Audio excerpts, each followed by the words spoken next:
Problems करेंगे Millikan's oil drop experiment का। तो पिछले क्लास में हम लोग इसका पूरा थियोरेटिकल बैकग्राउंड देखे हैं। अब इस पर रिलेटेड जितने भी टाइप के क्वेश्चन होगी वो सारा क्वेश्चन आज हम लोग डील करेंगे। तो चलते हैं, देखते हैं पहला क्वेश्चन से।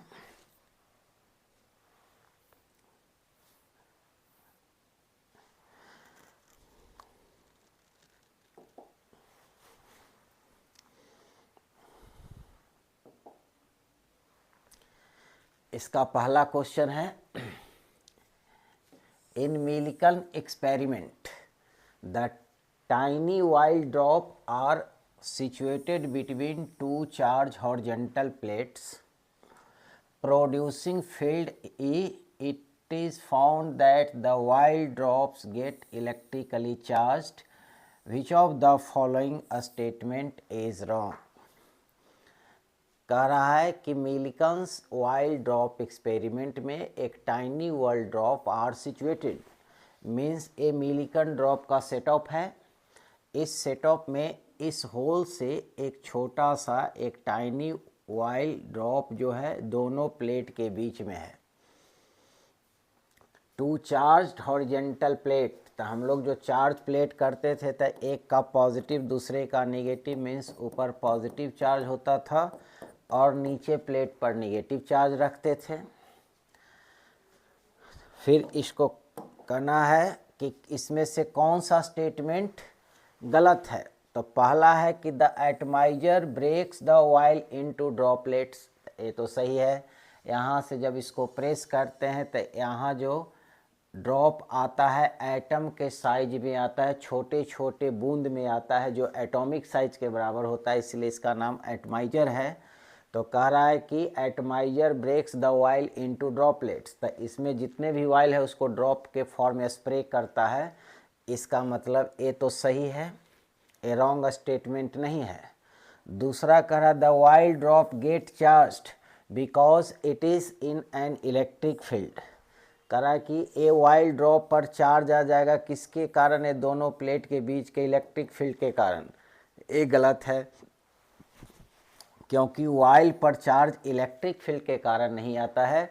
जब यहाँ से हम एक्सरे बीम प्रोड्यूस करते हैं तो वो इसके अंदर के एयर मॉलिक्यूल्स को आयोनाइज करती है, और आयोनाइज होने के कारण पॉजिटिव और इलेक्ट्रॉन जो फ्री इलेक्ट्रॉन होता है वो जाकर के इसके साथ चिपकता है, जैसा थियोरेटिकल डिस्कशन में हम लोग किए हैं।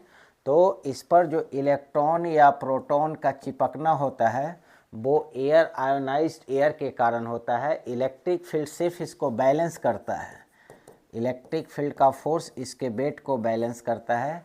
इसका मतलब दूसरा स्टेटमेंट गलत है कि while drop gate charge because it is an electric field, electric field के कारण चार्ज हो गया, वो स्टेटमेंट गलत है। तो हमको कह रहा है कि which of the following statement is wrong, तो रॉन्ग में यही है, इसलिए यही सही होगा। तीसरा कह रहा the droplet gate charge because of the friction in nozzle. यहाँ से जब ये ड्रॉप आएगा, इसमें स्प्रे होगा, तो इसके नोजल में घर्षण के कारण भी चार्ज होता है। मेथड ऑफ चार्जिंग का एक पोर्शन है कि जब एक बॉडी को दूसरे बॉडी से रब होता है तो रबिंग के प्रोसेस में भी चार्ज होता है, तो यहाँ चार्ज भी होने का चांस है। इसका मतलब ये भी सही है। The droplet pick up the charge from air which get ionise, तो हाँ, यहाँ से जब गैस मोलिकुल्स आयोनाइज होता है, उस आयोनाइज गैस के कारण जो इलेक्ट्रॉन नॉकआउट होता है इसको पिकअप कर लेता है, तो पिकअप के कारण हमारा एयर ड्रॉप चार्ज हो जाती है। इसका मतलब ए भी सही है, ए भी सही है। हमारा रॉन्ग स्टेटमेंट बी है। तो पूछ रहा है कि which of the following is wrong, तो ऑप्शन हमारा बी हो जाएगा। अब अगला क्वेश्चन देखते हैं।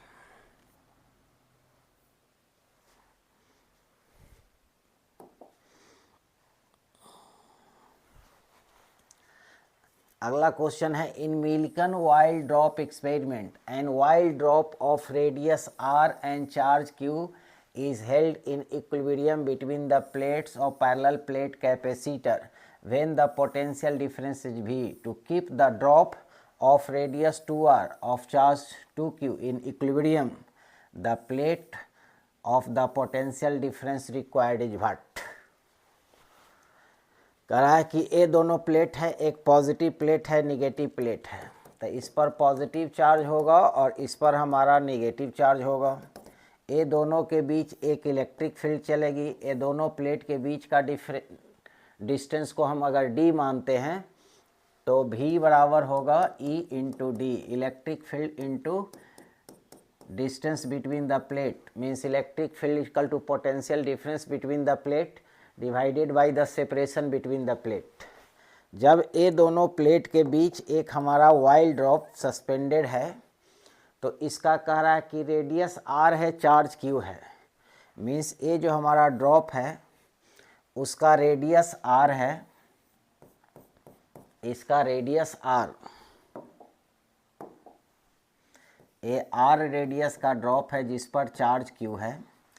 तब इसको इलेक्ट्रिक फील्ड ऊपर फोर्स लगाएगा QE जिसको बैलेंस करेगा mg। तब यहाँ पर जो इलेक्ट्रिक फील्ड चाहिए उसके लिए यहाँ ये दोनों के बीच का जो वोल्टेज है वो वोल्टेज क्वेश्चन में कह रहा है कि v वोल्ट पर बैलेंस हो जाता है। तब v वोल्ट का मतलब electric field v by D आएगी और वो इलेक्ट्रिक फील्ड इस मास को बैलेंस कर लेगा उस मास के ड्रॉप का जिसका रेडियस r है। ये रेडियस r है, चार्ज q है। तो यहाँ से एक इक्वेशन निकाल सकते हैं, QE बैलेंस करेगा mg को, तो QE के जगह v बाई डी, ये हो जाएगा mg के बराबर। तो v निकालेंगे तो mg d अपॉन q।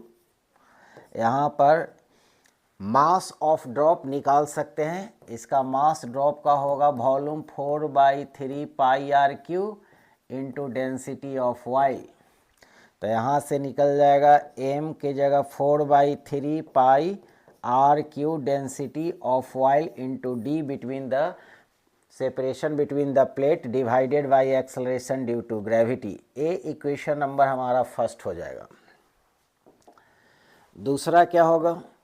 दूसरा है कि जब इसी के अंदर अब हम दूसरा ऑयल ड्रॉप रखते हैं जिस पर चार्ज 2q है और इसका रेडियस भी 2r है, तब इसको बैलेंस करने के लिए हमको यहाँ पर कितना वोल्टेज लगाना पड़ेगा। तो इस समय वोल्टेज हम मान लेते हैं कि हमको V1 लगाना पड़ेगा।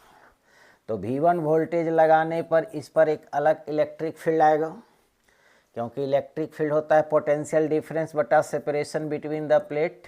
तब V1 के लिए मान लेते हैं E1 अपॉन डी आएगा। तो इस समय इसके ऊपर फोर्स होगा Q इंटू ई, Q के जगह इस पर चार्ज 2Q रखा गया है, तो 2Q इंटू E1 इसको बैलेंस करेगा M1 इंटू जी को। तो यहाँ से अगर हम E1 निकालते हैं 2QE1 बैलेंस करेगा mg को। तो यहाँ से E1 निकालेंगे तो mg डिवाइडेड बाई 2q, और E1 के जगह हम लिख सकते हैं E1 बाई डी। तो E1 बाई डी, तो E1 का वैल्यू रख देंगे mg by 2q, mg divided by 2q into D. E1 का वैल्यू होगा V1,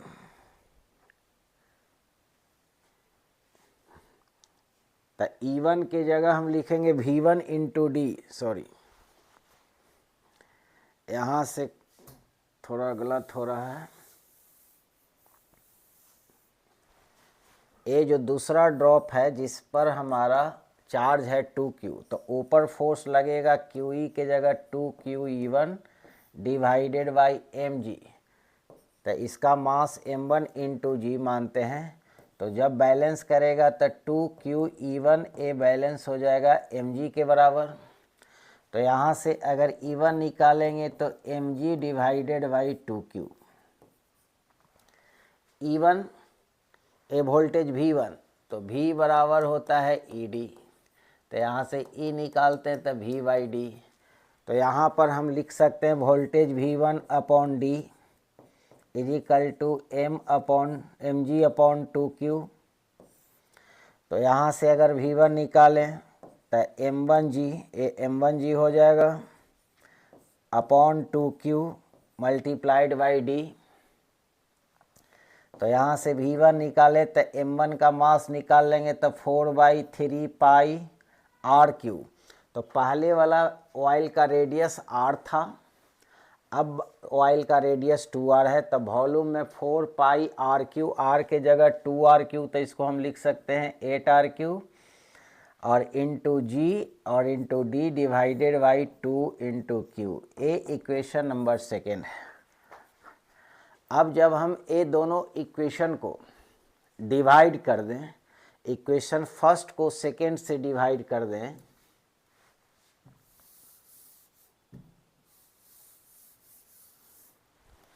तो यहाँ लिखें फर्स्ट डिवाइडेड बाई सेकेंड, तो यहाँ हो जाएगा V डिवाइडेड बाई V1। इसमें जब इससे डिवाइड करेंगे तो इसमें जो नीचे Q है, एक Q से Q कैंसिल हो जाएगा, 4 पाई से 4 पाई कैंसिल हो जाएगा, RQ से कैंसिल होगा, रो से रो कैंसिल हो जाएगा,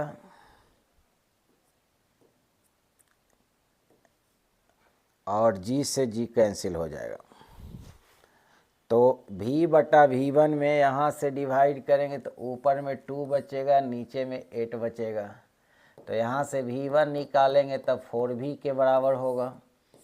इसका मतलब हो गया कि जब R रेडियस के ऑयल को इक्विलिब्रियम में रखने के लिए V वोल्टेज का ज़रूरत पड़ता है जिस पर चार्ज Q है, तो 2R रेडियस को ऑयल ड्रॉप को इक्विलिब्रियम में रखने के लिए जिस पर चार्ज 2Q है, उसके लिए हमारा वोल्टेज चाहिए 4Q। तो ए ऑप्शन हमारा C सही होगा।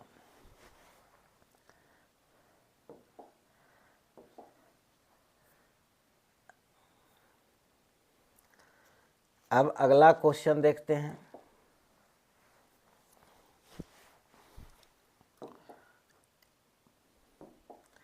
अगला क्वेश्चन है Millikan oil drop experiment. A mist of oil is produce from an atomiser and tiny drop of oil are observe. If the oil drop is allowed to fall freely under the influence of gravity and its velocity is observed, then which of the following statement is correct? Means हम यहाँ से एटमाइजर से अगर oil को spray करेंगे तो इस tiny whole से इसमें ऑयल ड्रॉप फॉल करेगी, और जब यहाँ से हम माइक्रोस्कोप से जब इसको ऑब्ज़र्व करते हैं तो क्या देखते हैं, तो माइक्रोस्कोप से ऑब्ज़र्व करने पर ये देखते हैं जब इसके बीच में कोई इलेक्ट्रिक फील्ड अप्लाई नहीं करेंगे शुरू में, तब ये क्या करेगा कि ग्रेविटी के एक्शन के कारण नीचे फॉल करेगा। ये ऑयल जब इसके नीचे फॉल करेगा तो नीचे ग्रेविटी एक्शन बढ़ेगी, बढ़ने के कारण इसको डाउनवर्ड डायरेक्शन में एक्सेलरेशन होगा, स्पीड बढ़ेगा। फिर इसके ऊपर लगेगा एयर गैस मॉलिक्यूल्स के कारण बायांट, और बायांट फोर्स के साथ साथ जब ये नीचे भी वेलोसिटी को अटेंड करेगी तो उसके ऊपर एक विस्कस फोर्स लगेगा 6 पाई ईटा R इंटू V। तो जैसे जैसे वेलोसिटी बढ़ेगा, पहले स्पीड जैसे बढ़ते जाएगा ग्रेविटी के एक्शन के कारण, क्योंकि यहाँ पर पहले gravity force is much greater than buoyant force. उसके बाद जब बायांट एक्शन में आएगा फिर विस्कस एक्शन में आएगा, तो जैसे जैसे वेलोसिटी बढ़ेगा वैसे वैसे विस्कस फोर्स बढ़ने लगेगा। एक समय आएगा कि इसके वेलोसिटी को रोक देगा, मीन्स वेलोसिटी इंक्रीज करने वाले जो वैल्यू है उसको कांस्टेंट कर करके फिर कांस्टेंट स्पीड से फॉल करने के लिए अलाउ करेगा। मीन्स पहले जो इसका स्पीड था तो मैक्सिमम बढ़ते बढ़ते मैक्सिमम हो जाएगा, भी मैक्स हो जाएगा, और मैक्सिमम होने के बाद फिर एक कांस्टेंट वेलोसिटी से नीचे फॉल करेगा। क्योंकि इस पर नेट फोर्स 0 होता है, तो जब किसी भी ऑब्जेक्ट या बॉडी पर जब नेट फोर्स 0 होगा तब वो उस पीरियड में या तो रेस्ट में रहेगा, नहीं तो कांस्टेंट वेलोसिटी से मूव करेगी। तो पहले इसका नीचे फोर्स mg बहुत ज़्यादा होने के कारण एक्सेलरेट हुआ, तब विस्कस फोर्स आया एक्शन में, और जब विस्कस फोर्स एक्शन में आया तो विस्कस फोर्स का वैल्यू वेलोसिटी के डायरेक्टली प्रोपोर्शनल होती है, इसलिए ए वैल्यू बढ़ते बढ़ते mg को काउंटर कर देगी और काउंटर होने के बाद नेट फोर्स इस पर जीरो हो जाएगा और जीरो होने के बाद एक कांस्टेंट वेलोसिटी अटेंड करेगा। तो कह रहा था velocity goes on increasing because of the acceleration due to gravity. पहला कहा कि वेलोसिटी लगातार बढ़ते जाएगा, जो कि गलत है। एक समय तक बढ़ेगा, उसके बाद कांस्टेंट वेलोसिटी अटेंड करेगा, क्योंकि विस्कस फोर्स एक्शन में आएगा और विस्कस फोर्स एक्शन में आएगा तो इसके नेट फोर्स को जीरो कर देगा। The velocity goes on increase until it reaches a maximum value, thereafter the velocity start decreasing due to resistive force. ये भी गलत है। जब वेलोसिटी मैक्सिमम होगा उसके बाद फिर कांस्टेंट हो जाएगा, क्योंकि फिर वेलोसिटी नहीं बढ़ेगा तो विस्कस फोर्स भी नहीं बढ़ेगा। मीन्स ऊपर वाला फोर्स कांस्टेंट होगा mg के बराबर, तो फिर वेलोसिटी डिक्रीज नहीं करता है, वेलोसिटी कांस्टेंट हो जाता है। तो ये भी गलत है। The velocity reaches a maximum and thereafter the drop falls with constant velocity. ये सही है, क्योंकि पहले मैक्सिमम वेलोसिटी को अटेंड करेगा और मैक्सिमम वेलोसिटी को अटेंड करने के बाद फिर वो कांस्टेंट वेलोसिटी पर मूव करेगी। तो इसका मतलब सी सही है। The velocity goes on decreasing and finally the drop becomes stationary. ये भी गलत है। वेलोसिटी पहले इंक्रीज होता है, उसके बाद मैक्सिमम वैल्यू को अटेंड करता है, फिर कांस्टेंट वेलोसिटी से मूव करता है। तो ये सब थियोरिटिकल है, इस पर मैथमेटिकल कोई डिस्कशन नहीं है। तो इसमें ऑप्शन सी।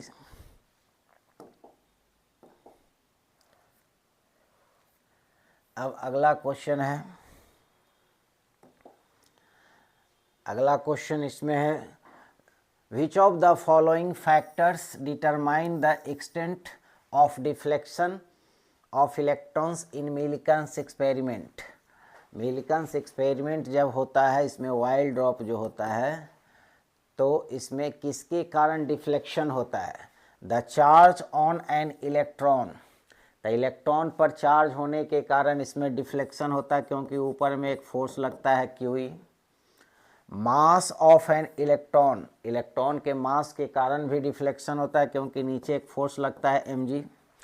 तो mg के कारण डिफ्लेक्शन नीचे हो जाती है। अगर mg फोर्स ज़्यादा होगा तो मास के कारण वाइल्ड ड्रॉप नीचे आएगा। क्यू फोर्स ज़्यादा होगा तो इसके कारण डिफ्लेक्शन ऊपर होगा।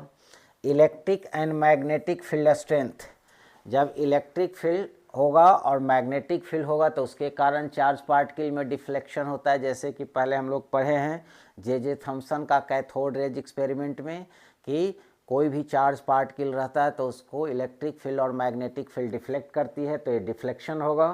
तो इसका मतलब इसमें कौन सा सही है? तो ऑल ऑफ द एबव सही होगा।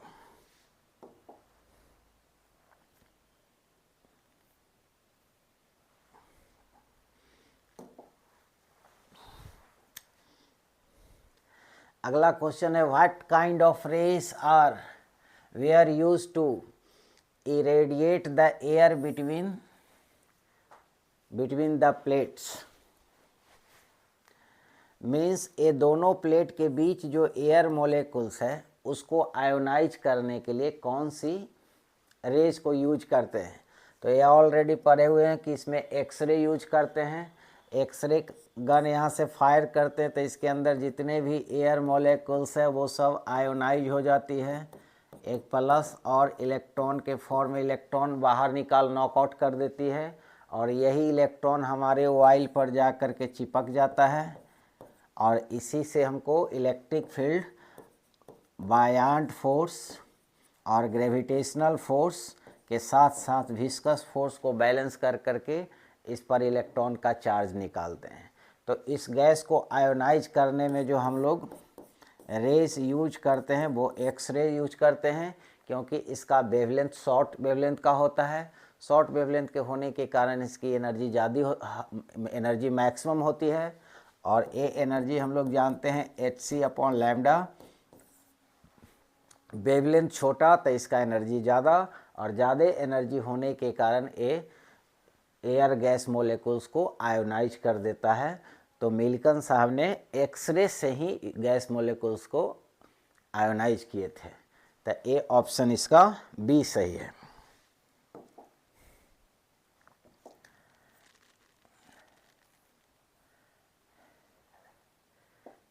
अगला क्वेश्चन है which scientist in addition to Millikan deserve the oil drop experiment. तब मिलिकन के साथ जो और साइंटिस्ट थे जो हमारे इलेक्ट्रॉन के चार्ज को निकाल रहे थे एक साथ, उनका नाम है हार्वे फ्लेचर। तो फ्लेचर साहब ने भी मिलिकन के साथ साथ मिलकर के काम किए थे, जिसमें वाइल्ड ड्रॉप एक्सपेरिमेंट के थ्रू इलेक्ट्रॉन पर चार्ज का वैल्यू निकाले थे 1.6 नहीं, इलेक्ट्रॉन पर चार्ज निकाले थे 1.59 इंटू 10⁻⁻⁻19 कूलम। तो एक काम करने में दोनों साइंटिस्ट थे, मिलिकन के साथ साथ फ्लेचर भी।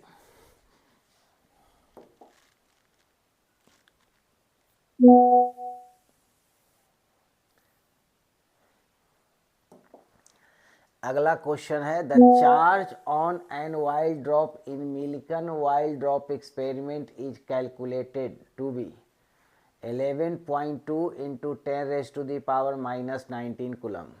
Calculate the number of extra electron on the drop. The charge on wild drop in Millikan wild drop experiment is calculated this. A Millikan oil drop experiment में इस पर जो चार्ज कैलकुलेट किया गया उसका वैल्यू पाया गया 11.2 into 10⁻⁻19 coulomb. The calculate the number of extra electron on the drop. तो इस पर टोटल कितना नंबर ऑफ इलेक्ट्रॉन आ करके चिपक गया है उसकी संख्या निकालना है। तो मिलिकन ने एक ड्रॉप पर जब एक इलेक्ट्रॉन था तो सबसे मिनिमम चार्ज आता था 1.59 इंटू 10⁻⁻19 कूलम, और इस ड्रॉप पर इतना चार्ज आया है तो मान लेते हैं कि इस पर total n number of electron है। तो इस पर टोटल चार्ज कितना हो गया, तो एक इलेक्ट्रॉन के चार्ज में n से मल्टीप्लाई कर दिया तो इसका टोटल चार्ज q के बराबर हो जाएगा। तो यहाँ पर अगर नंबर ऑफ इलेक्ट्रॉन निकालना है तो total charge by charge on n electron, तो टोटल चार्ज है 11.2 इंटू 10⁻⁻19, इलेक्ट्रॉन पर चार्ज है 1.59 इंटू 10⁻⁻19। इतना नंबर ऑफ इलेक्ट्रॉन चिपक गया होगा। तो n का वैल्यू आया 11.2 डिवाइडेड बाई 1.59। अब इसको कैलकुलेट कर लेंगे।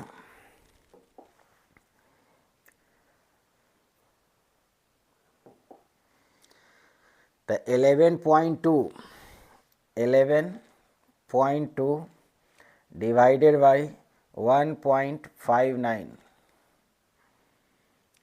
ए आया कितना 7.044 मीन्स अप्रॉक्सीमेट 7।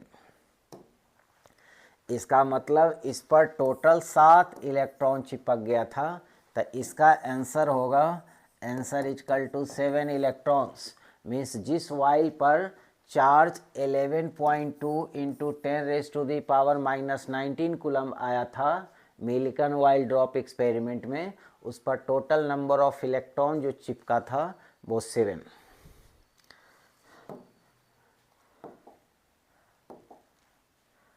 अब अगला क्वेश्चन है in Millikan wild drop experiment and wild drop carrying a charge capital Q is held stationary by a potential difference 2400 volt between the plates to keep the drop of half the radius stationary the potential difference had to be made 600 volt. What is the charge on the second drop? Tara A Millikan oil drop experiment में एक charge Q है, इस means इसके अंदर एक wild drop है, इस पर टोटल चार्ज है capital Q, is held stationary by potential difference 2400 volt. इसके बीच एक पोटेंशियल अप्लाई किया V1 और यहाँ पर V1 का वैल्यू कर रहा है 2400 वोल्ट के थ्रू इसको स्टेशनरी कर दिया, रोक दिया between the plate to keep the drop. तो पहला इसको रेस्ट करने के लिए हमें दोनों प्लेट के बीच का डिस्टेंस मान लेंगे d। अब पोटेंशियल डिफरेंस हम जानते हैं कि electric field between into distance between the plate, separation between the plate. तो यहाँ से इलेक्ट्रिक फील्ड का वैल्यू निकलेगा पोटेंशियल डिफरेंस अपॉन डी। तो जब यहाँ से एक पॉजिटिव प्लेट और एक निगेटिव प्लेट के बीच इलेक्ट्रिक फील्ड इवन एग्जिस्ट करेगा, तो इस फील्ड के कारण इस ऑयल पर एक ऊपर फोर्स लगेगा कैपिटल क्यू E1 और इसका मास नीचे आ जाएगा m1g। मान लेते हैं इस ऑयल का मास m1। तो यहाँ पर Q1E बैलेंस करेगा m1g को। तो एक कैपिटल Q और E1 के जगह हम V1/D रख देते हैं, तो A हो जाएगा m1g। तो यहाँ से अगर V1 निकालते हैं तो m1g upon capital Q into D। m1 क्या है? मास है ऑयल ड्रॉप का। अब इस ऑयल ड्रॉप का हम कुछ रेडियस मान लेते हैं। अगर मान लेते हैं कि let R is equal to radius of oil drop, और इसके अंदर जो ऑयल है उसका डेंसिटी हम रो मान लेते हैं, rho is the density of the oil. तब यहाँ से मास अगर हमको निकालना है तो मास हो जाएगा 4/3 pi RQ volume into density of the oil, ये मास हो जाएगा। तो यहाँ पर V1 हो जाएगा, मास के जगह रखेंगे 4/3 pi RQ rho density of the oil G into D divided by Q। ये हमारा इक्वेशन फर्स्ट होगा। दूसरा कह रहा है to keep the drop of half the radius, means अब इसके अंदर एक और ड्रॉप रखना है, लेकिन उसका जो रेडियस होगा वो रेडियस इसके इस ऑयल के रेडियस से हाफ रेडियस का होना चाहिए। मीन्स पहले वाला जो हमारा ऑयल है, इस ऑयल के रेडियस से दूसरे वाले ऑयल का रेडियस हाफ होना चाहिए। मीन्स अगर इसका रेडियस R है तो इसका रेडियस R/2 होगा। तब करा हाफ पोटेंशियल डिफरेंस है टू बी मेड 600 वोल्ट। तब ये हाफ रेडियस वाला को स्टेशनरी करने के लिए यहाँ जो पोटेंशियल डिफरेंस V2 लगाते हैं, तो ये V2 का वैल्यू अब 600 वोल्ट है। पहले वाला में 2400 वोल्ट लगा था, तो अब 600 वोल्ट लग रहा है। तो इस पर चार्ज कितना होगा? तो हम मान लेते हैं कि इस पर चार्ज Q है। तो जब ए हाफ रेडियस वाला पर चार्ज स्मॉल q मानते हैं और 600 वोल्ट के कारण इलेक्ट्रिक फील्ड अगर E2 है, तो E2 इलेक्ट्रिक फील्ड ऊपर फोर्स लगाएगा QE2 और नीचे इसका मास हो जाएगा m2g। तो m2g होगा। तो यहाँ से अगर इसको हम कैलकुलेट करते हैं तो इसी के बेसिस पर अगर सेट कर देते हैं, चाहे एक स्टेप आगे बढ़ते हैं, QE2 is equal to m2g। तो यहाँ से E2 अगर निकालें तो m2g अपॉन Q, और E2 का वैल्यू कैसे निकालते हैं? जैसे E1 का वैल्यू V1/D, तो E2 का वैल्यू V2/D। तो V2/D is equal to m2g upon Q। तो यहाँ से V2 अगर निकालते हैं तो m2 का वैल्यू लिख देंगे 4/3 पाई, और इसका RQ, R इसका रेडियस है, पहले R का हाफ है, तो R का हाफ का वैल्यू पाई RQ करेंगे तो यहाँ से हो जाएगा RQ अपॉन 8। तो यहाँ ऊपर रख देंगे RQ और डेंसिटी ऑफ ऑयल मास के जगह इंटू G, और नीचे आ जाएगा 8 और इंटू Q, और ए D से ऊपर मल्टीप्लाई हो जाएगा। इस इक्वेशन को नाम रख देंगे सेकेंड। तो ए हमारा इक्वेशन फर्स्ट और ए हमारा इक्वेशन सेकेंड हो गया। अब यहाँ पर V1 है 2400 वोल्ट, यहाँ V2 है 600 वोल्ट। अब सब का वैल्यू रखते हैं।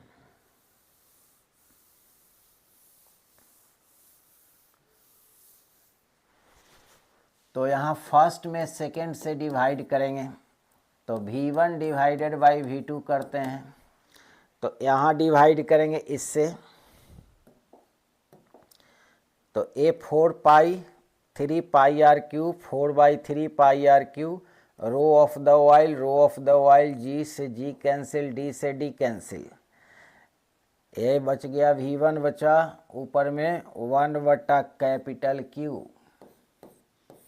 और नीचे V2 की जगह बचेगा 1/8 इंटू स्मॉल q।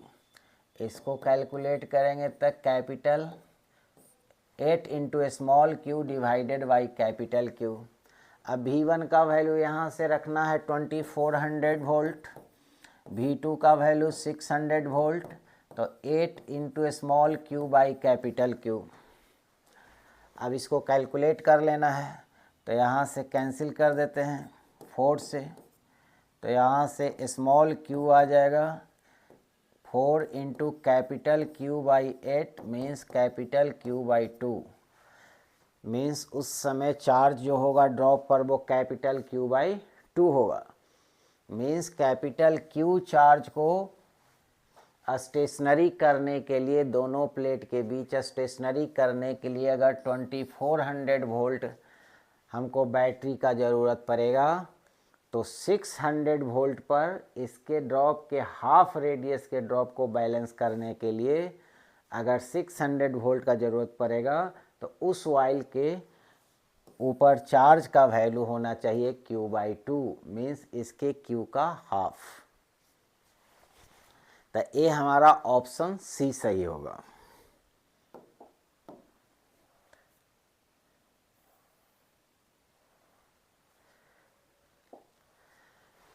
आगे हमारा क्वेश्चन है 9 number, in Millikan oil drop experiment and oil drop is held stationary by potential difference of 400 volt.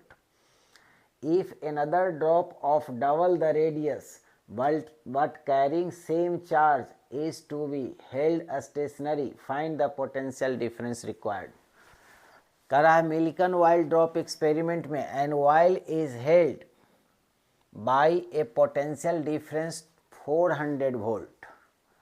इस वाइल ड्रॉप को स्टेशनरी में रखा जाता है, इसके अंदर एक पोटेंशियल डिफरेंस V1 400 वोल्ट लगाकर। पहला स्टेटमेंट है कि 400 वोल्ट लगा करके एक वाइल ड्रॉप को स्टेशनरी में रखा गया। तो ये 400 वोल्ट ए पॉजिटिव प्लेट, एक निगेटिव प्लेट, इधर एक फील्ड लगाएगा E1। मान लेते हैं इस पर चार्ज आया Q, तो Q चार्ज को ऊपर इलेक्ट्रिक फील्ड बैलेंस करेगा QE1 इसका mg को। तो पहला इक्वेशन लिखाएगा QE1 is equal to mg। m हो गया mass of the oil drop. अब E1 का वैल्यू निकालना है, तो हम लोग जानते हैं potential difference is equal to electric field into distance between the plate या सेपरेशन बिटवीन द प्लेट। तो यहाँ से E के जगह V/D रखेंगे तो ये आ जाएगा mg। तो यहाँ से V निकालेंगे तो mgd डिवाइडेड बाई Q। अब कह रहा if another drop of double the radius, means इसका रेडियस अगर हम r मान लेते हैं, तो इसके डबल रेडियस को अब वाइल ड्रॉप लेना है। If another drop of double the radius but carrying same charge is to be held stationary, find the potential difference required. Means अब ये 2r रेडियस का वाइल ड्रॉप है, लेकिन चार्ज उतना ही है जितना पहले वाला वाइल ड्रॉप का था। तो इसका चार्ज भी Q ही है, लेकिन रेडियस पहले वाला का डबल है। तो इसको स्टेशनरी करने के लिए इसमें कितना वोल्टेज लगाना पड़ेगा।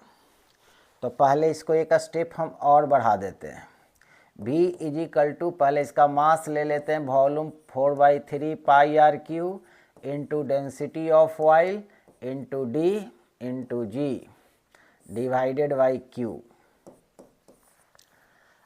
अब जब यहाँ पर डबल रेडियस का वाइल लेंगे तो इसका मास भी चेंज हो जाएगा, और यहाँ पर अब वोल्टेज मान लेते हैं हमको V2 लगाना पड़ेगा। अब इसको हम हटाते हैं, मीन्स अब ये दोनों प्लेट के बीच अब 2r रेडियस का वाइल लेना है। लेकिन चार्ज उतना ही रखना है जितना चार्ज पहले वाला वाइल का था। तब इसको स्टेशनरी रखने के लिए हमको कितना वोल्टेज लगाना पड़ेगा। तो मान लेते हैं कि V2 वोल्टेज लगाएंगे जिसके कारण इलेक्ट्रिक फील्ड E2 आएगा। तो ये इलेक्ट्रिक फील्ड इसके ऊपर फोर्स लगाएगा Q इंटू E2, क्योंकि इस पर चार्ज का है उतना ही लेना है जितना पहले वाइल पर लेना था। तो इसका मास तो चेंज हो जाएगा क्योंकि इसका रेडियस बड़ा है, तो मास भी बड़ा होगा। तो अब इसको बैलेंस करेंगे तो ऊपर में Q E2 M2G के बराबर आएगा। तो यहाँ से E2 अगर निकालते हैं तो M2G divided by Q। M2 means इस वाइल का रेडियस। तो इस वाइल का रेडियस कैसे निकलेगा, तो 4/3 पाई RQ, R यहाँ डबल हो गया into G divided by Q। E2 को हम लिख सकते हैं जिस तरह से यहाँ से ये भी निकाले थे, तो अब इसको हम V2 निकालेंगे तो E2 इंटू डी। तो E2 के जगह यहाँ लिख सकते हैं V2 upon D is equal to 4/3 pi RQ 8G अपॉन स्मॉल q।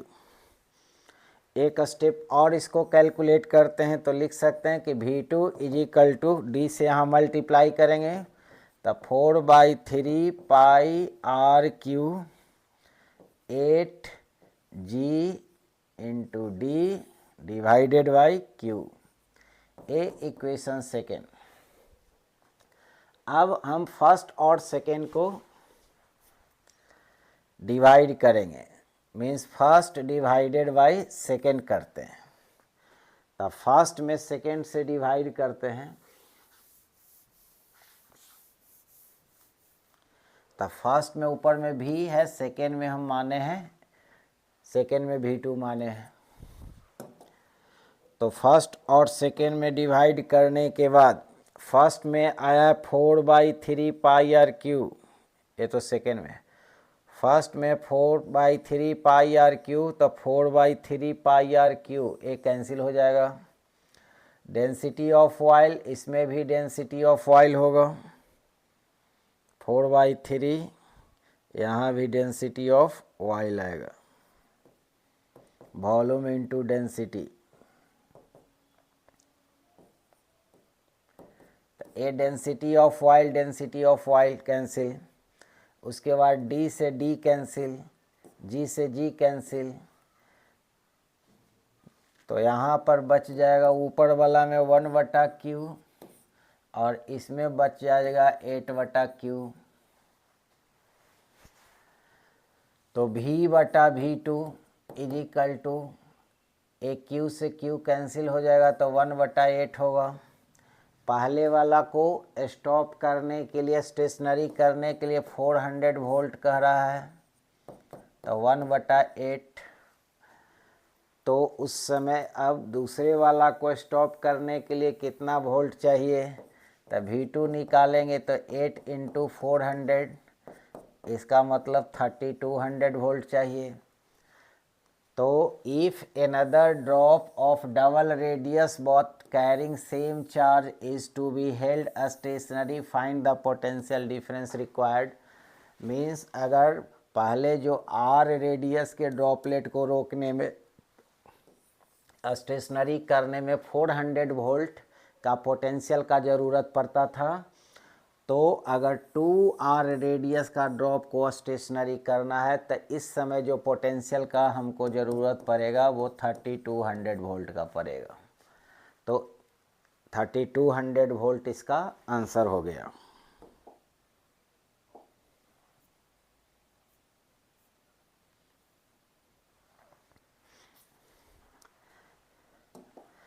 अगला नंबर क्वेश्चन है, in Millikan oil drop experiment and oil drop of density 8 times of air is held stationary by applying a field E।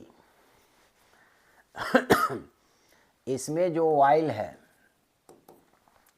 जो drop produce करेगा, ये दोनों plate के बीच में जो एयर है, तो एयर के डेंसिटी एयर के डेंसिटी का, इसमें ऑयल का जो डेंसिटी है वो एयर के डेंसिटी का 8 टाइम्स है, is held stationary by applying a field E. तो इसके अंदर एक ऑयल ड्रॉप को स्टेशनरी किया, ये दोनों के बीच कुछ पोटेंशियल लगाए होंगे कुछ प्लेट के बीच, और इसके अंदर एक इलेक्ट्रिक फील्ड फ्लो किया। तो इस ड्रॉप को स्टेशनरी करने में एक फील्ड ई लगा, मान लेते हैं इस पर चार्ज क्यू है, तो इसके ऊपर फोर्स क्यू ई लगेगा, नीचे एम जी होगा, तो क्यू ई बैलेंस कर लेगा एम जी को, स्टेशनरी रखने के लिए क्यू ई बैलेंस किया एम जी को। मान लेते हैं कि इस ऑयल का रेडियस आर है, तो q E is equal to mass निकाल लेते हैं volume of the oil into density of the oil into g. तो यहाँ से इलेक्ट्रिक फील्ड निकालेंगे तब 4/3 pi r cube density of the oil into g divided by q, या electric field is equal to 4/3 pi r cube, rho oil के जगह हम लिख सकते हैं 8 times density of air into g divided by Q. इसको हम equation number first कह सकते हैं। अब कह रहा है the field required to hold another drop of same radius and carrying the same charge but density of the oil is 22 times. Means अब इसके अंदर जो ऑयल रखेंगे उसका ऑयल का सेम चार्ज होगा, रेडियस भी सेम होगी, लेकिन उसकी डेंसिटी जो होगी एयर का डेंसिटी का 22 टाइम्स होगा। पहले वाले ऑयल का एयर के डेंसिटी का 8 टाइम्स था, लेकिन अब इसका डेंसिटी 22 टाइम्स लेना है। मीन्स अब इसके अंदर ये दोनों प्लेट के अंदर जो हमको ऑयल लेना है उस पर चार्ज तो सेम लेना है, चार्ज सेम है, रेडियस भी सेम है। अब इसको स्टेशनरी रखने के लिए कुछ वोल्टेज अप्लाई करना पड़ेगा, उसके कॉरस्पॉन्डिंग जो इलेक्ट्रिक फील्ड होगा उसका वैल्यू अभी हम मान लेते हैं E1, और वो इसको बैलेंस करेगा तक क्यू E1 फोर्स ऊपर लगेगा। अब इसका मास हो जाएगा m1g, क्योंकि अब इस ऑयल का डेंसिटी पहले के डेंसिटी के तुलना में ज़्यादा है। तो ये मास निकलेगा कैसे, तो ये मास निकलेगा m1 equal to 4/3 pi r cube density of oil, ये मास निकल जाएगा। तो ये हो जाएगा 4/3 पाई आर क्यू, और ऑयल का डेंसिटी अब इसमें जो ले रहे हैं वो एयर का 22 टाइम्स है, तो यहाँ लिख सकते हैं 22 इंटू डेंसिटी ऑफ एयर। तब इसी इक्वेशन पर जब इसको सेट करेंगे तो E के जगह यहाँ इलेक्ट्रिक फील्ड E1 रख देंगे, ए ऑयल का रेडियस सेम है तो वॉल्यूम भी सेम होगा, लेकिन यहाँ जो डेंसिटी था 8 टाइम्स एयर, तो यहाँ डेंसिटी हो जाएगा 22 times air, density of air into g, और चार्ज सेम है तो डिवाइडेड बाई क्यू। ये सेकेंड इक्वेशन हो जाएगा। अब हम क्या करेंगे, फर्स्ट डिवाइडेड बाई सेकेंड कर देंगे, तो E/E1 is equal to E/E1 is equal to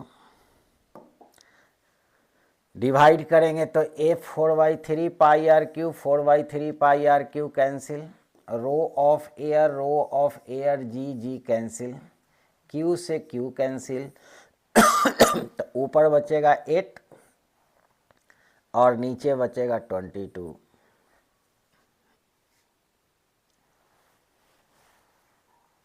ऊपर 8 बचा, नीचे 22 बचा।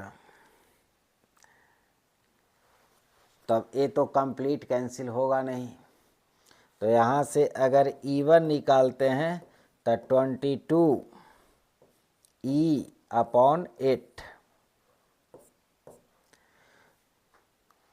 तो यहाँ कैलकुलेशन चेक कर लेते हैं। 22 times the air density the field, same radius same charge, same radius same charge, ठीक है। 4/3। तो यहाँ से एक करीब करीब आ जाएगा 3 टाइम्स ई। ये 24 से थोड़ा सा कम है, क्योंकि फ्रैक्शन में एक इसमें कोई ऑप्शन नहीं है, तो फ्रैक्शन में ऑप्शन न होने के कारण करीब करीब ये सी के बराबर होता है। तो हम यहाँ सी के बराबर आंसर लगाएंगे, क्योंकि 2 से ज़्यादा है, 3 से थोड़ा सा कम है, तो ऑप्शन हमारा सी होगा।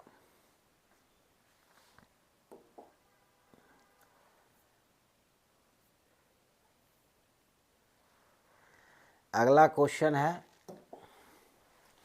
A charge drop of radius 1.92 mm is kept stationary by application of electric field. This in Millikan oil drop experiment, the charge if the density of oil is this. कह रहा ए चार्ज ड्रॉप जिसका radius है, radius दिया हुआ है 1.92 millimetre, means 1.92 into 10⁻³ metre, is kept stationary by application of electric field. ये दोनों plate के बीच इलेक्ट्रिक फील्ड लगाया 1.65 इंटू 10⁻⁶ न्यूटन पर कूलम। मीन्स हम लेते हैं इसके अंदर एक वाइल और इसके अंदर एक इलेक्ट्रिक फील्ड अप्लाई किए हैं, इस पर कुछ चार्ज होगा, तो ए फील्ड ऊपर फोर्स लगाएगा QE और इस ड्रॉप को नीचे फोर्स लगेगा mg। इसको स्टेशनरी करने के लिए QE बैलेंस कर लेगा mg को। तो कह रहा है the charge if the density of oil is this. तो चार्ज कितना होगा जब डेंसिटी पता है। तो डेंसिटी ऑफ ऑयल दिया हुआ है 920 kg पर क्यूबिक मीटर। तो हमको चार्ज निकालना है, तो चार्ज निकाल देंगे मास mg/e। ई का वैल्यू दिया हुआ है, मास निकाल लेंगे इस ऑयल का। ऑयल का मास कैसे निकलेगा, तो वॉल्यूम 4/3 πr³ में डेंसिटी ऑफ ऑयल से मल्टीप्लाई कर देंगे, मास निकल जाएगी।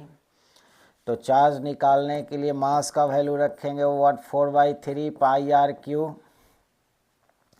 Into rho of oil, density of oil, into g divided by ई।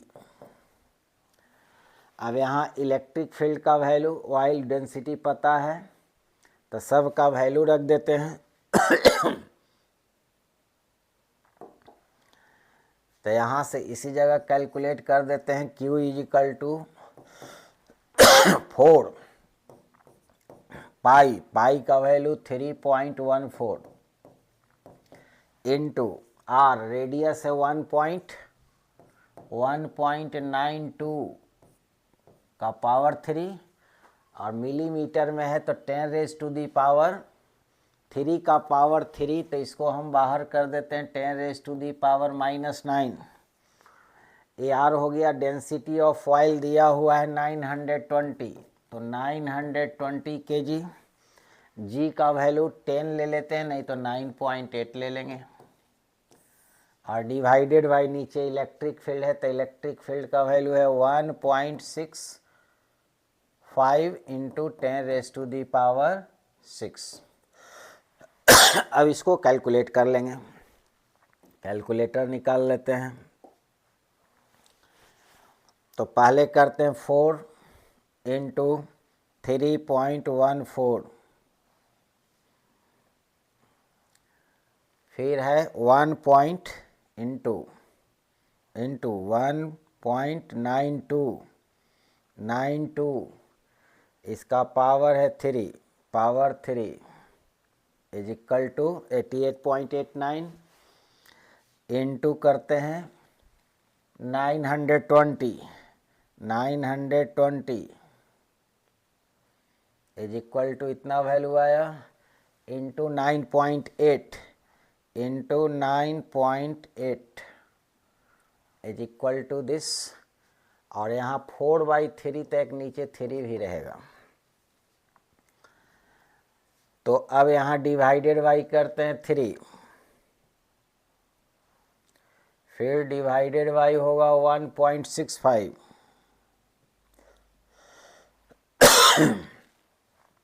तो ए वैल्यू आ गया 16192.0.5 इंटू, अब 10⁻⁴ वाला करते हैं तो ऊपर -9 और 6 ऊपर जाएगा, तो -6 मीन्स 10⁻⁻15 चार्ज का यूनिट कूलम। तो ए वैल्यू आ गया, ए यहाँ से 4 ऊपर लिए थे, 3 नीचे ए वाला वैल्यू छूट गया था यहाँ, इसलिए 3 यहाँ लिख दिया।